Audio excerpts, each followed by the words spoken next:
Archives aim to acquire, preserve, and make accessible records of enduring value. Disasters can be a dramatic threat to these collections. In the wake of such disasters, it's important to know how to preserve and recover damaged records properly.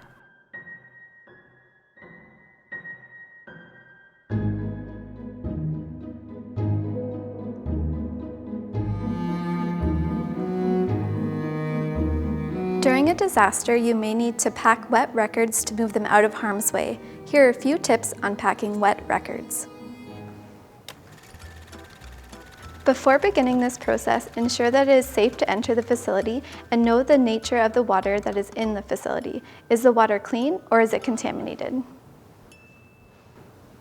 Ensure that you're wearing personal protective equipment such as a lab coat, rubber boots, gloves, and goggles if necessary.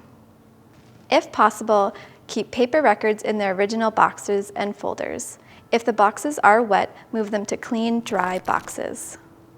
Line your boxes with plastic. Polyethylene sheeting is preferable, but if you don't have this on hand, using garbage bags is fine.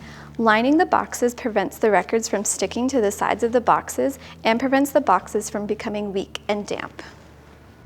You want to prepare material for interleaving. If you're freezing the records, use freezer or wax paper. If you're not freezing the records, use blotting paper.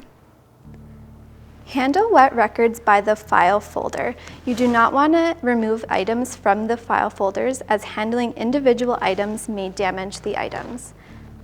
When packing, you want to try to maintain original order if possible. And while you're packing, you do not need to interleave between every file folder, only between every few centimeters. Stop packing when your box is 3/4 full. When handling bound material, pack with the spine facing down and pack material of similar sizes together to prevent distortion. If the book is wet, wrap it in freezer or wax paper prior to packing it in the box. If time permits, you should try to pack by media type. If mold is present, pack moldy records separately. If possible, separate material that is wet, damp, and dry. And you want to stop packing when your box is 3/4 full. The most important step while packing wet records is documentation.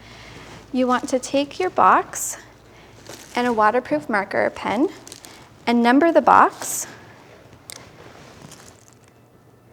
Indicate the material that is in the box and indicate the wetness of the material in the box, as this impacts how the material should be dried. Good luck out there, archivists!